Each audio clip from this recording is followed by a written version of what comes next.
What I want to talk about today is just a bit of personal history, how I came to know about Warren Buffett, Charlie Munger, and Berkshire Hathaway, and then just some concepts I've learned from them. It's not an exhaustive list. I'm sure Kokkie will fill in a lot of the gaps. He's been to many more of those meetings than I have. And then I'll finally end off with some quotes that, have found resonance with me over time. So going back to the beginning, I used to, when I was much, much younger, I used to play a lot of touch rugby. And there was one game at Hamilton Rugby Club in Cape Town where a lot of guys from financial services played. I, at that time, was working as a junior analyst at Allan Gray.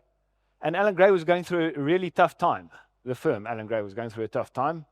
We lost more than half our assets under management, and Allan flew down from London during bonus time, end of the year, and instead of dishing out bonuses, he fired more than half the company. Just in those days, you could still do that. So we went from a business of 50 people down to less than 30 people. I was fortunate enough to keep my job, not because of any brilliance on my part, because I was so junior that my salary made no difference to the payroll at all. So it wouldn't have mattered if he'd fired me. But it did open my eyes to the vicissitudes of the business of open-ended fund management. Another guy who played touch rugby at Hamilton's was a guy called Hendrik de Tooy at the time. He had just started Investec and was tasked to build an asset management business at that time called Investec Asset Management. There were 10 or 12 people there. I think I was employee number 12 at that time. And he pitched this idea next to the touch rugby field after a game one day of this big asset management business that he wanted to build. And that vision found favor with me. So I resigned from Allan Gray and joined him. And this was probably about 1994, around about there. Needless to say, of course, Allan Gray went on to become a massive firm, one of the bigger third-party institutional fund managers in the country. But I joined this 12-person team. And over time, it also grew a bit. 5 years later when I left to start RCM, it had grown to 100 people with offices in Sydney, Hong Kong, London, Joburg, Cape Town. It also, I left to start RCM 5 years later. And after I left, Investec Asset Management also went on to become, I think it is today, the largest third-party fund management firm in the country. Again, most of this happened after I left. So if there's one takeaway here, which has got nothing to do with Berkshire Hathaway, is if you want to start a successful asset management business, employ me and hope I leave soon. So I started then at Investec, this young company, and at Allan Gray I was sort of managing fixed income, analyzing fixed income, managing bond portfolios with some financial bank stock analysis as well. When I joined Investec, Hendrik threw me in the deep end, institutional balanced fund portfolio management, reporting back to heavyweight boards of trustees, and I realized I had no idea at all of what I was doing. No clue. So when you're faced with this sort of situation in life, you can do one of two things. You can fake it till you make it, or you can try and learn and understand about what you're supposed to do, and you learn from people who can do it. So I started reading everything I could from the likes of Byron Viljoen, from who the guys, the famous guys of those time. All the guys who were writing books and managing money, I read everything they wrote, everything I could get my hands on. And all of it started pointing towards one guy in Omaha called Warren Buffett and his investment holding company called Berkshire Hathaway. So this was something I had to learn more about as well. So I started reading all his shareholder letters at that time. Because I was analyzing banks, or I had an interest in analyzing banks, I annually attended an investment conference in New York run by UBS, a banking conference. It took place every year at the end of April. And I was going to this every year, and then I found out that Berkshire Hathaway happened to have their annual shareholders meeting on the first Saturday of May. So I thought, well, let me go check out what was termed at the time the Woodstock of Capitalism. So I wanted to go see what happened. And so I went after this banking conference. I went to Omaha and attended this one. It was held in what is called the Aksar Ben Coliseum, which was like an old rodeo stadium. Didn't hold that many people. But what I saw there blew my mind completely. Here were two guys that were sitting on stage for 6 hours plus, answering unscripted questions from their shareholders. Now, you don't see this sort of thing. Or at that time, you never saw this sort of thing anywhere in the world. So in the middle of flyover to USA, they were sitting answering questions from shareholders. And they were saying stuff you would never hear from any sell-side analyst, with which we had lots of interaction, any company executive, or any textbook. And it definitely was not what we as analysts and portfolio managers in South Africa were talking about or thinking about at all. And the amazing thing, it was all just plain common sense. Over the years, I've tried to assimilate a lot of what I learned from them, their message, and I can't say I've done so perfectly. But what I can say is my life has turned out so much better than it would have had I not come across Buffett, Munger, and Berkshire Hathaway and attended so many of their shareholders' meetings. So the Berkshire Hathaway way of thinking, this Woodstock of common sense, I like to call it, really benefited me in my life. And by process of osmosis, I've tried to absorb at least some of their learnings. And the great thing about these learnings were it wasn't a sermon from up on high by some high priest of finance. What they were talking about, as I said, were just bits and pieces of common sense woven together into anecdotes drawn from real life, both personal and financial and business, which made it tangible and understandable. More importantly, Buffett and Munger showed that if you applied these principles that they spoke about, these common sense principles that they spoke about consistently, you could be successful. 2 years ago, I took two of my sons, Nick and Ben. Also, I took them to Omaha, and this happened to be the last meeting at which both Warren Buffett and Charlie Munger were present. And I hope that some of what they saw and experienced there over time will rub off on them, onto the next generation. So that's my background. That's how I came to know about it, just through a process of wanting to learn about this job that I had no idea was what I was supposed to do. So the concepts that stuck with me over time that I'd like to share with you, and again, Kokkie will fill in here. The first one is the privilege of being able to work within a seamless web of deserved trust. When you see Charlie and Warren talk about this and interact with each other, that is what they implicitly trust each other and the people around them. And I was privileged enough in my life to find two business partners in which I have implicit trust and they have trust in me as well. Jan van Niekerk and Tennis de Bain. Tennis is here at this conference as well for the first time. And that has added tremendous value to my life, that web of deserved trust within which can operate with your business partners. The second concept, which I found quite illuminating, very simple concept, and that is that stocks, shares, represent part ownership of actual businesses. They are not pieces of paper that are shuffled around in response to the ringing bells and sounding buzzers of that big casino called the stock market. They represent actual parts of businesses. And that's how one should think about them. The third concept is that of Mr. Market. Warren Buffett talks about his manic depressive business partner, Mr. Market, who most days is very even-keeled and comes to the office, does his job, and goes home again, and you don't need to pay him any attention at all. But some days he comes in there and he's completely depressed, and he will offer his part of the business to you at a very low price. And other days he comes in and he's completely manic, and he is prepared to pay any price to buy your part of the business.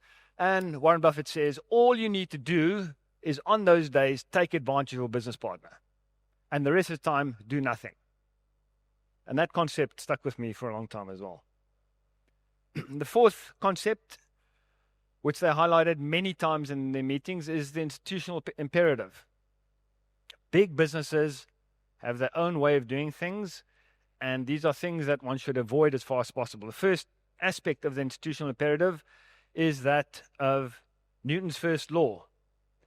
Institutions are governed by Newton's first law of motion, which says that any institution will resist change in its current direction. It will just carry on doing what it does forever. The second aspect of the institutional imperative is just as work expands to fill the allotted time, projects or acquisitions will materialize to soak up any company's excess funds, as if by magic. The third aspect of the institutional imperative is that any business craving of the leader will be, however foolish, will be immediately supported by detailed rates of return and strategic rationale and studies prepared by his underlings. That just happens all the time. Another thing that is to be avoided.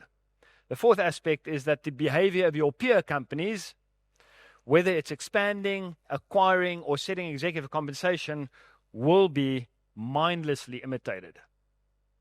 Those are the four aspects of the institutional imperative that in running a business one should always bear in mind.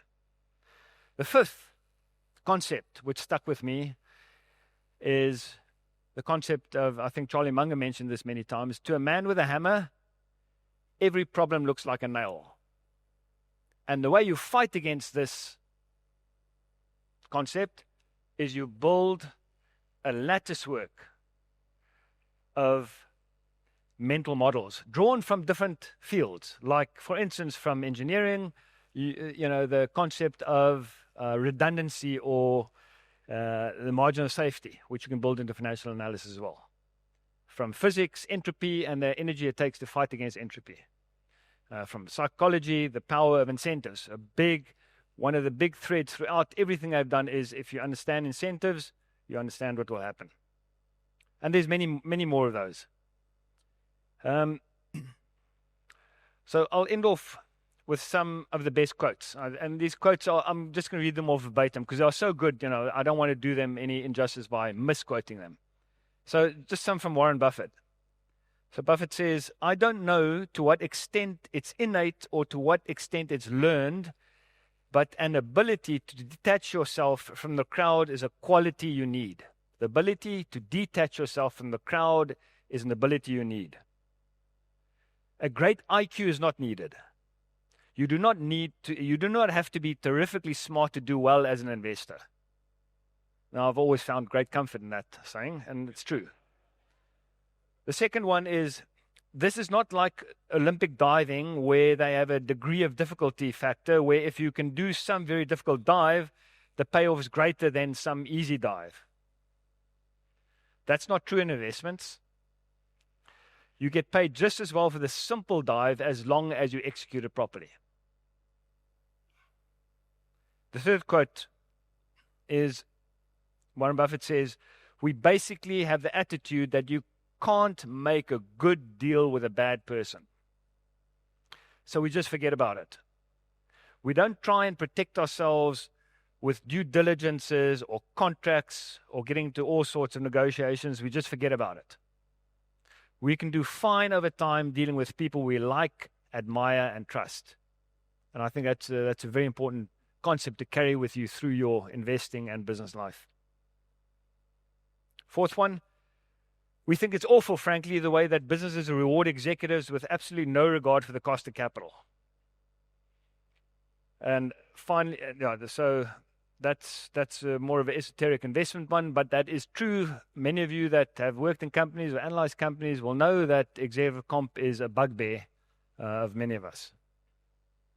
And Charlie Munger, he's got some proper zingers. The first one from Charlie is, acquire worldly wisdom and adjust your behavior accordingly. If your new behavior gives you a little temporary unpopularity with your peer group, well then to hell with them. The second one is, I think I developed more courage after I learned I could handle hardship. So maybe you should get your feet wet with a little more failure. Remember, this comes from a guy who lost his son at the age of 9 to leukemia and nearly went blind at the age of 50. So he had a lot of hardship in his life, but he took that hardship and it gave him courage to do things. The third thing he said that stuck with me is, if you think your IQ is 160 and it's actually only 150, you're a disaster. It's much better to be a guy with 130 IQ that's operating well within himself. Fourth one, we try and think like Fermat and Pascal as if we had never heard of modern finance theory. I really think that a lot of modern finance theory can only be described as disgusting. He also said, I think a great strategy for the great mass of humanity is to specialize.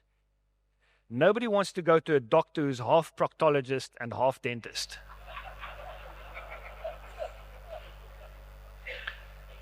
And finally, from Charlie, people have always had this craving to know the future. And this, when people speak to me about investing, they always want to know, what do I think is going to happen next week, next month, next year?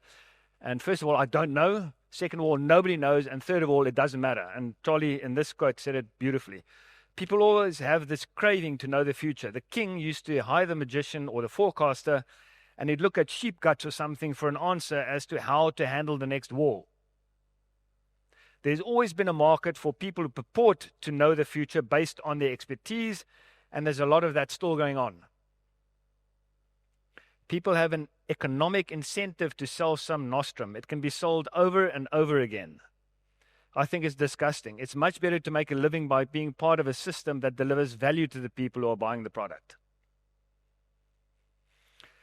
And then one of the best interactions, I happened to be at this shareholders meeting where this little interaction took place. It was Warren and Charlie sitting on the stage, and Charlie had just given this long analysis of some company, how to value it, and how to think about it. And he ended off with saying that, so I think reduced expectations are the best defense any investor has. And Warren said, yeah, Charlie's quite big on lowering expectations. And Charlie came back at him and said, yeah, absolutely, I agree. That's the way I got married. My wife lowered her expectations. And then Warren ended off the little interaction by saying, yeah, and he lived up to them. So I'll end off with my favorite Charlie Munger quote of all time. And it's mostly used after Warren had given some long explanation to a shareholder question, gone into a lot of detail and said a lot of things. And then asked Charlie if you'd like to say anything, and Charlie would say, I have nothing further to add. Thank you. I'll sit over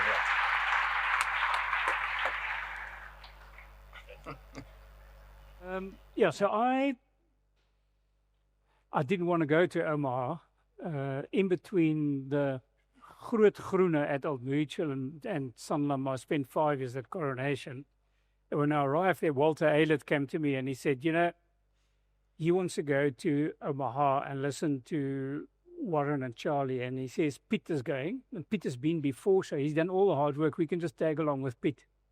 And yes, I went and I looked on the map and I saw Omaha is there in the middle of Nebraska, in the middle of the US. I say, is it like going to Bloemfontein? Why go to Bloemfontein? Then he goes, fortunately, Walter convinced me to go. And that was 99. And Piet will remember those were the tech years where the tech bubble, where investors were standing up. And because Warren and Charlie had always said they will not invest in anything where they can't see the end game and they can't determine the value. And they had not invested in any tech shares.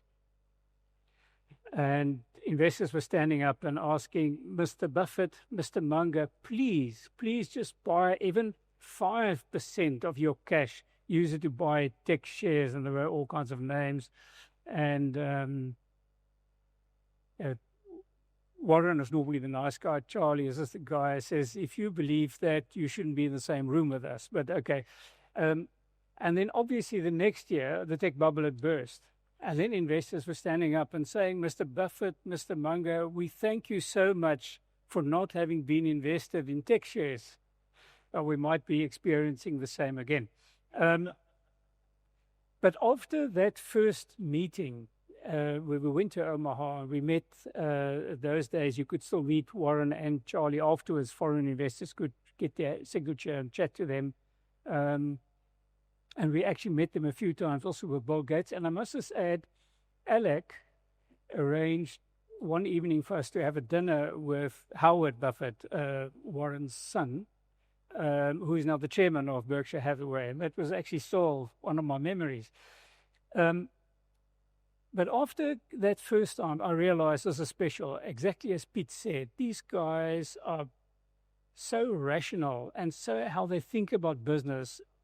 I said, we've got to start taking South African CEOs and CFOs to Berkshire Hathaway. And when we started that process, we took Laurie Dippenaar, we took Jannie Maton, we took Ian Kirk, we took a lot of guys, and gradually more and more people came, Bernard Swanepoel, and Willem Roos, and Laurie Dippenaar, when he went the first time, was the same as me. He was so blown away by how these guys think.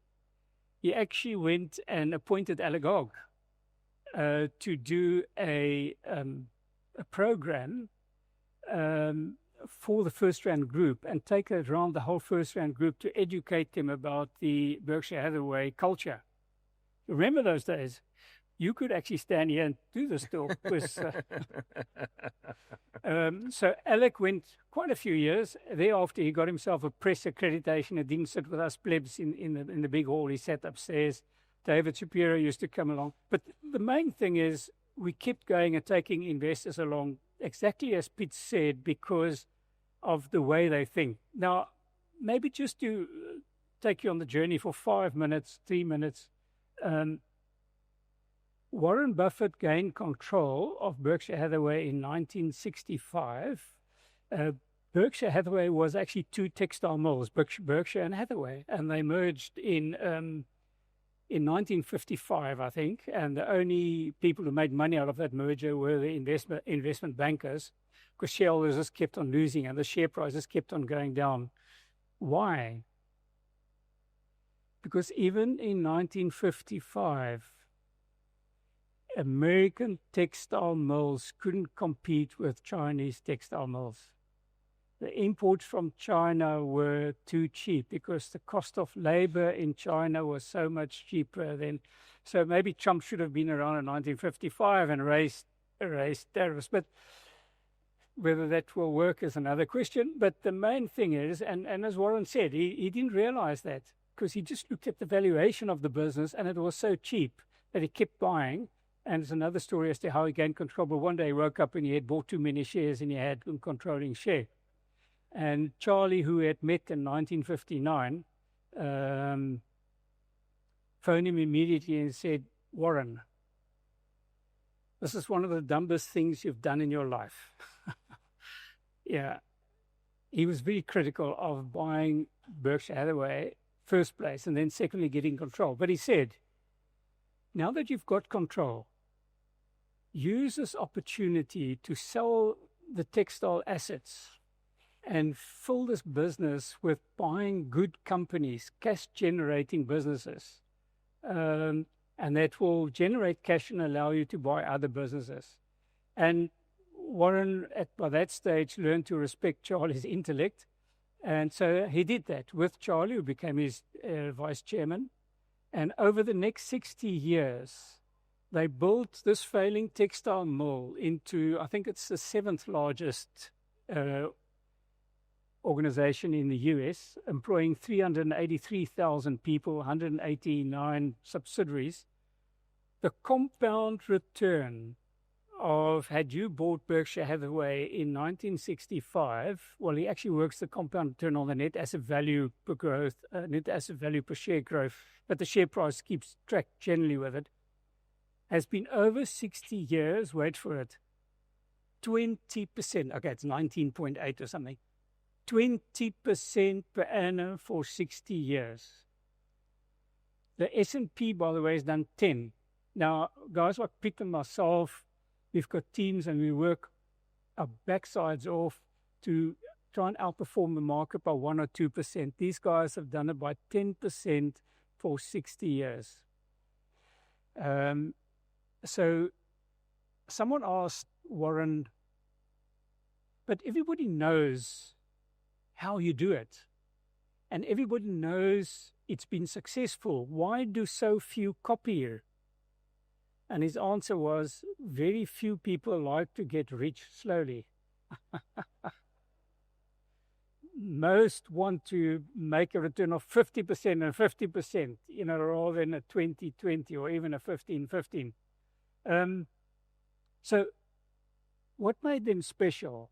Piet has referred to quite a few points. I think the most important, Piet also said, is the simplicity, the way they think rationally, but simple lifestyles, keeping stress low and keeping time free. So both of them, by the way, Warren lived in and still lives in Omaha all his life. And he's still got the same house. I think it's now 50 years already, same house. Charlie moved to Los Angeles and lived in the same house for also something like 40 years. Used to drive the same car for 20 years. And 1 year, a shareholder stood up at the meeting and said, Mr. Buffett, we're very concerned about your car. It hasn't even got airbags. As shareholders, we'd really like you to buy a new car, so it's safer for all of us. And he said, look, the problem with a new car is so much time I've then got to invest in understanding this car and then reading the manual. Yeah, I can use that time to read an annual report of a good company.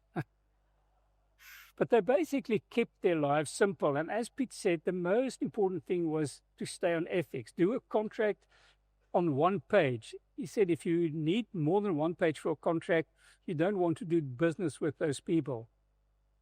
But then understanding investment odds, really understanding what the quality of a business and its future cash flows are and how much to pay for it. But what a lot of investors forget always when they make an investment is to judge the risks, the risk of losing. In other words, the price I'm paying, is there enough margin of safety in that price? And that's really what made them special.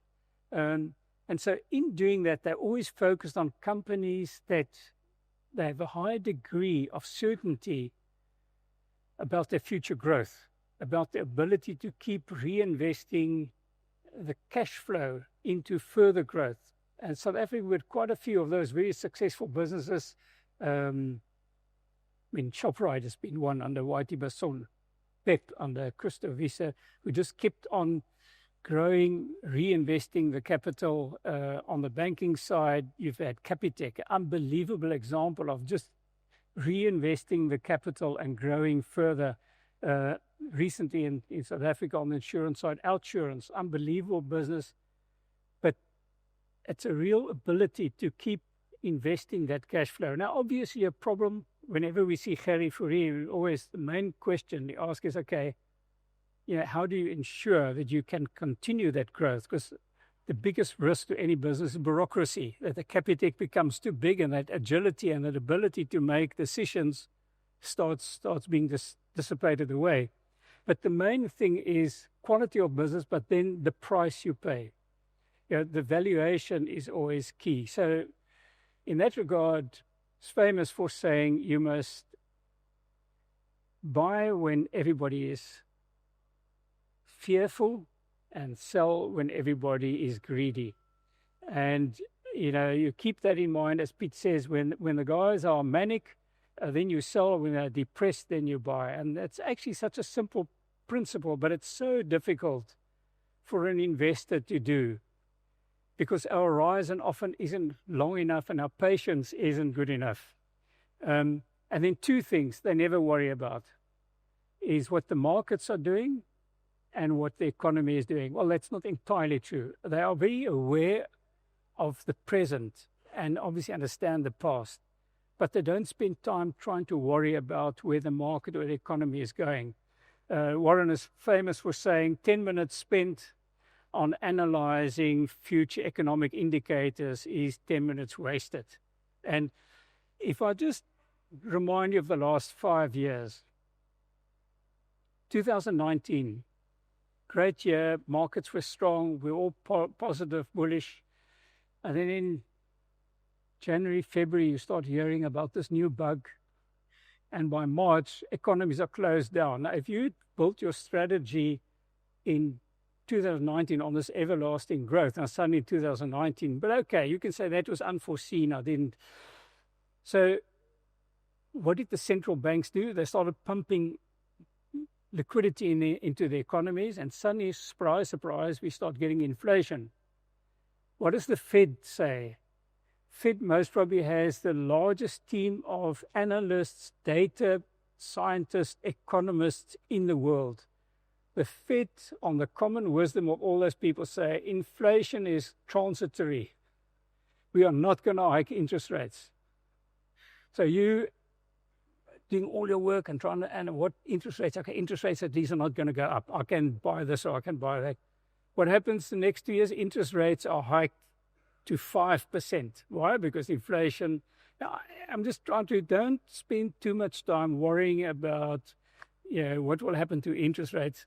Focus the time, and that's what these guys did on understanding the companies. A good management team will do the same work, will understand what's happening and react their business far quicker and more effective. So rather spend your time making sure you're with your good management team. A classical example at the moment is the difference between Liverpool and Manchester United. Sorry, I am a Manchester United fan. There's a cry club over there just now where you can go and cry. And I just watch the games to just take notes the whole time about what are these guys doing wrong. And now remember, Manchester United, they've had almost as many coaches as Absa had CEOs. But it's that board that sits there and appoints these coaches. And each guy doesn't meet the requirements, get fired, huge cost, another guy. The next guy comes in, he inherits this team of players who don't play his style. I mean, sorry, I don't have to go on about it. It is so important that you get the right management team. So all our focus, Piet's focus, what Warren and Charlie make sure that you've got the right management team in place. They will do the work for you. I thought there's one thing that struck me again today of when I read some of the old shareholder letters. By the way, I would recommend go and read this year's shareholder letter. You just go Berkshire Hathaway on the web and shareholders letters. You can read this one. Hopefully, once you've read this one, you'll enjoy it and go and read the previous 5 ones. It's actually very illuminating as to how they think about the business, about their staff, but it's interesting when they had when Warren had his partnership. He went to his neighbors and he said, I'd like to manage your money.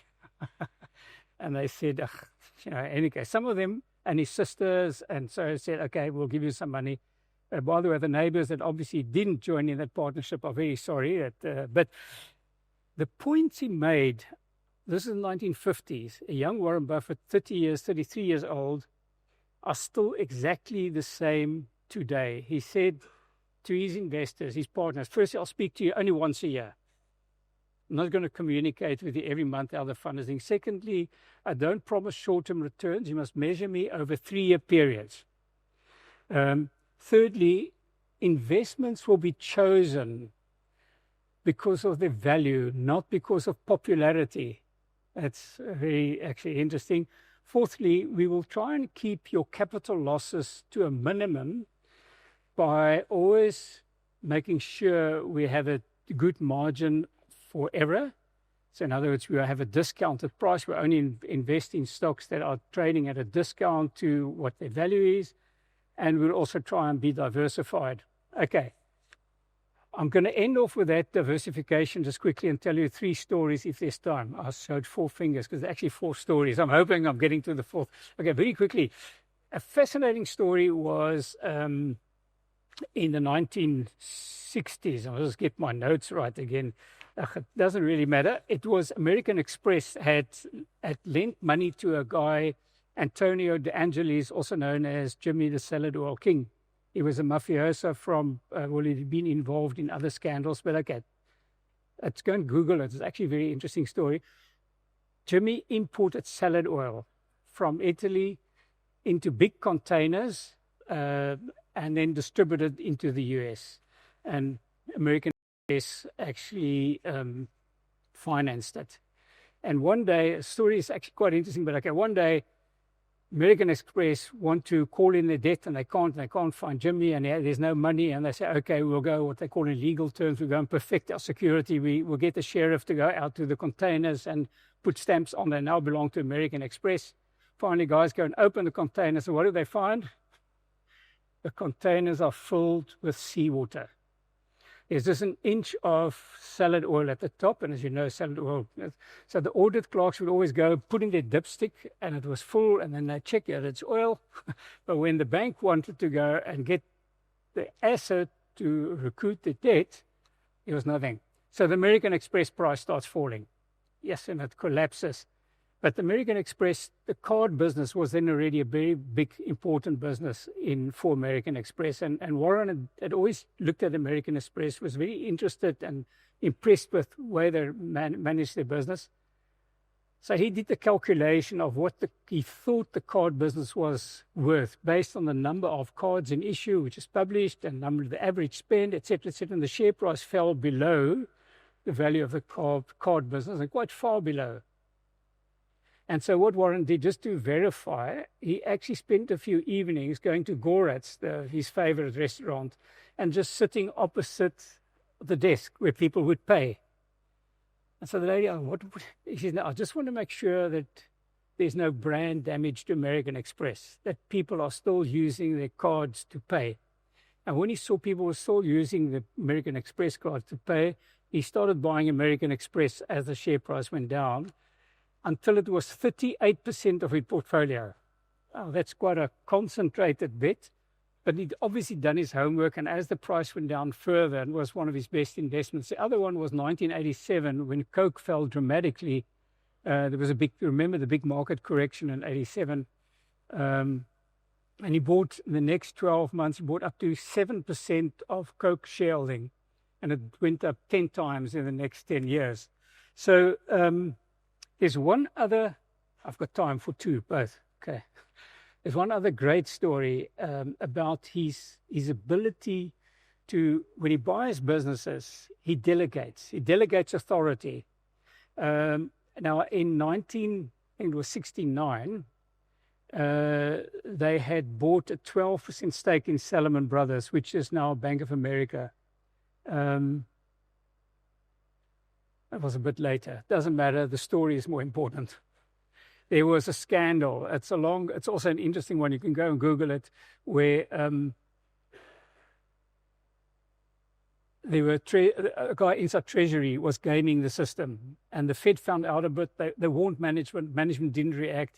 Warren Buffett at that stage was on the board because they had such a large shareholding, and the Fed was so incensed with the reaction and what had happened. They decided, on the Friday afternoon, they're going to close Salomon down. It's a bit like Lehman Brothers. Get the phone call, Lehman Brothers is gone. Just imagine one morning you wake up here, one of our large banks, I mustn't mention a name now, this week cause a bank run here, is a large South African bank. On Monday morning, it's closed. Offices are closed, you can't get deposits, you can't. And obviously that would have meant a big lack of confidence in the system.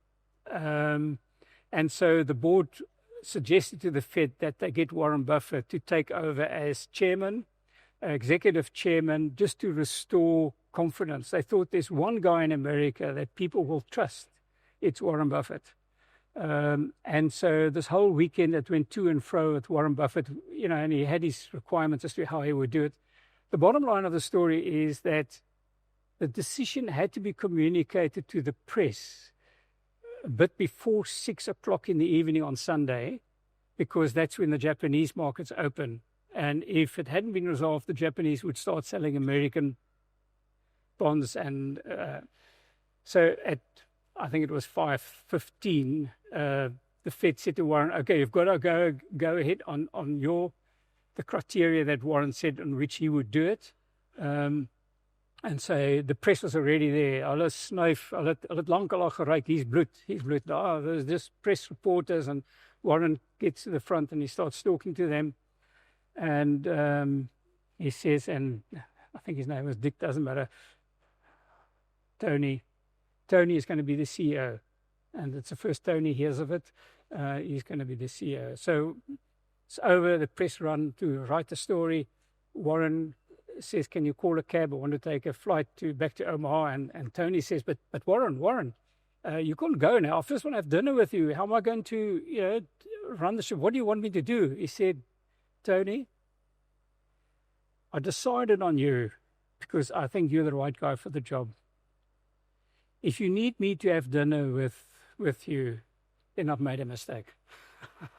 And he said, cheers, and he got his taxi, and he went off to Omaha, and Tony from there on was running the business. Ek gaan een heel laaste storie vertel, baie vinnig.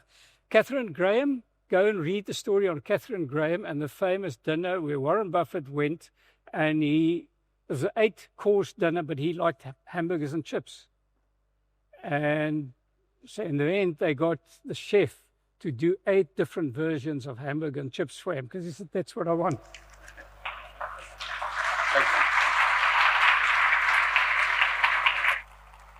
Yeah, you can't get these guys talking about the Obasa because they will never end. But that bookstore over there comes from Omaha. At the Berkshire Hathaway AGM, they have a little bookstore called The Bookworm, and you get books there that you can't really get anywhere else in the world because every book that's in there is endorsed by Buffett or Munger. And that is where you realize that these guys were obsessed about reading. We used to have a press conference that I went to every Sunday afternoon. It was amazing, just 30 people. When you try to ask, of the 40,000 people, you try and ask a question during the AGM, you had to get up at 4 in the morning, stand in a long queue, hope you get to a microphone. But of course, being a member of the press, it was like 30 of you each got to ask a question. And I asked him about how much he reads, and he was then about 85. He said, no, I've slowed down a lot. I only read 1 book a day now. It used to be 2 or 3. And he said, when I get tired, when I've read and I get tired, I need to just keep reading because that is the difference in my life. And it's an interesting thing. Elon Musk, if you go and read Elon Musk's, both of the biographies, the one with Isaacson and the other one with Ashley Vance, he said that when he was a little boy, they didn't have too many books in the house, but they did have an encyclopedia. And he read it twice after he'd finished all the books in the library. So that bookstore over there, I haven't endorsed all of the books by any means, but they've done a good job in bringing some very interesting books there. It's part of this conference. Go and have a look at the books. There's a heck of a lot that you can learn from it. And a final point on that was Laurie Dippenaar, who said to me before I could go for the first meeting, he never sponsored us, by the way. That was Standard Bank, Shift.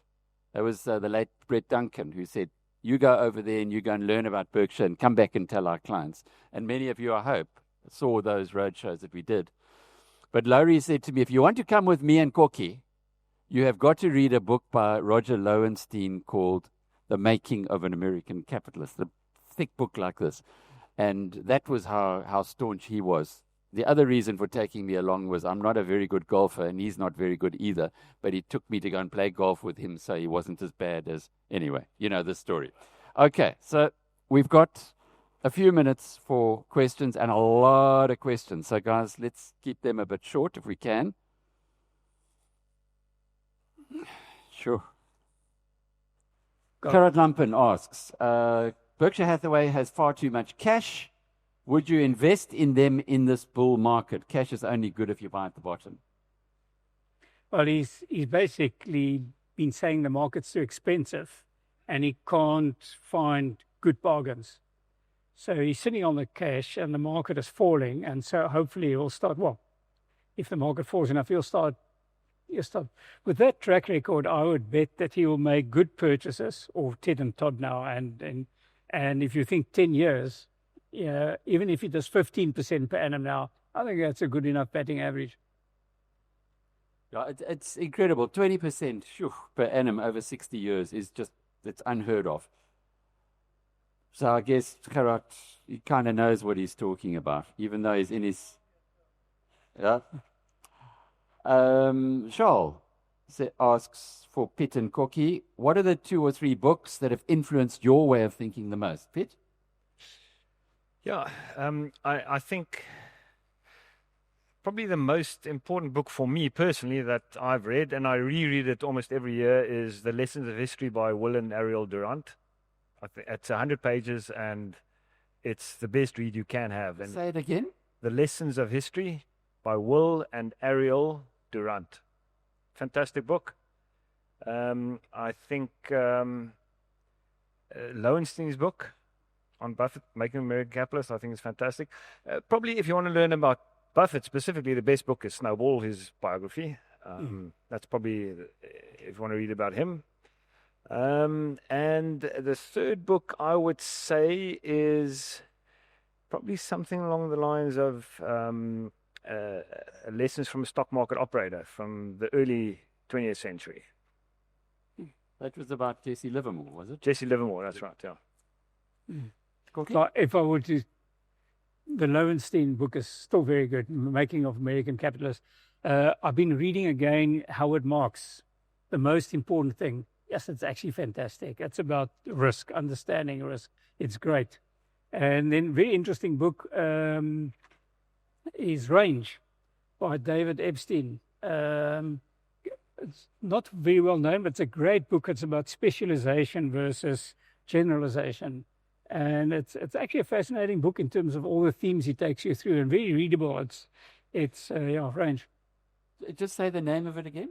Range. R-A-N-G-E. R-A-N-G-E. Oh, It's- R-A-N-G-E, Range. Yeah, it starts with Tiger Woods and you know how he was forced to be a specialist, and you know develops that theme. David Epstein. It's actually very, very interesting. You'll enjoy it. You know what I love about you guys? You've been doing this for many years, but you're still learning, and you still go back All the to time. No. you go back to the really good books and continue to read them. Howard Marks, when did he write that Most Important Thing? Must be years ago. 10 years or something? It's fairly recent, updated again, but let's say 5-10 years. Yeah. Okay. From good to great.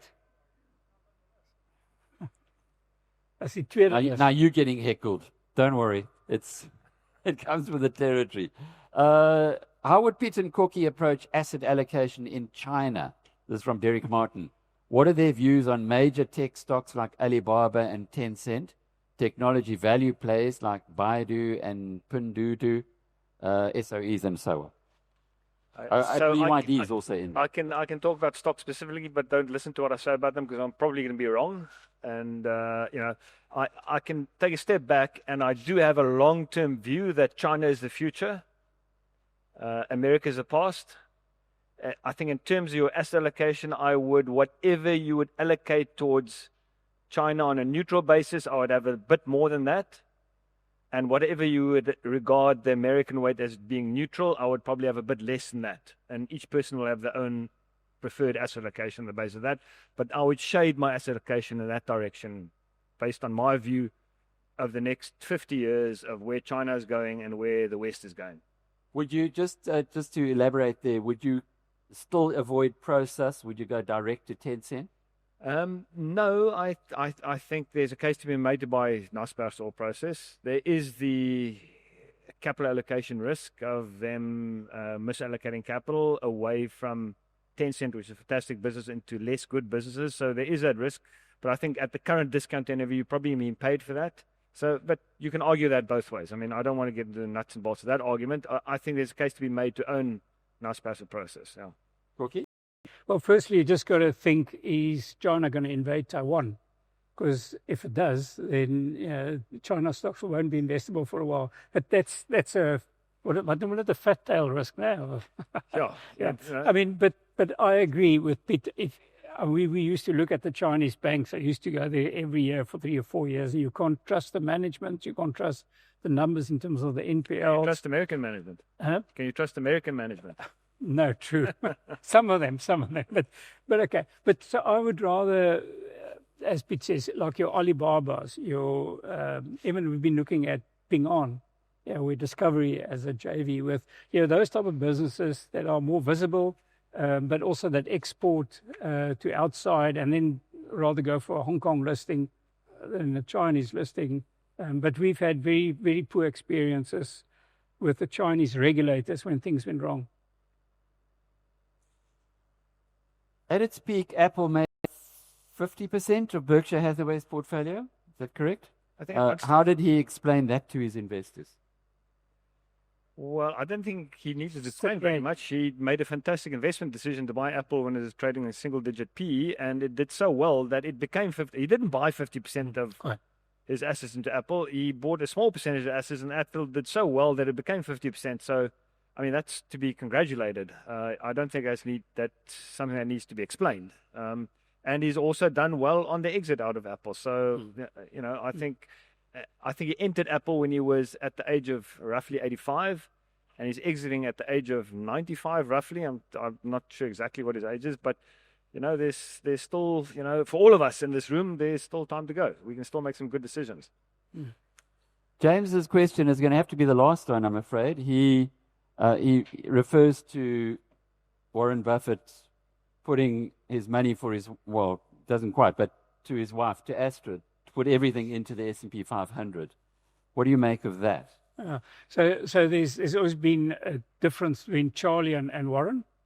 Charlie always, his advice was for the average person hasn't got the understanding to pick a good stock picker. So I'll just go with the index. It's cheap and it's, and so that's where that comes from. Charlie always differed vehemently. He said he's told his children, put your money in Berkshire Hathaway shares. Yeah, look, I think indexation makes a lot of sense. Whether you want to have exposure to the S&P 500, currently it's open for debate. But indexation makes sense. Having said that, I think Berkshire Hathaway is almost an index of American business. So whether you're buying Berkshire Hathaway or S&P 500 over the next 10 to 20 years, I don't think there's going to be much difference between the two, personally. Piet, Kokkie, thank you. Thank you.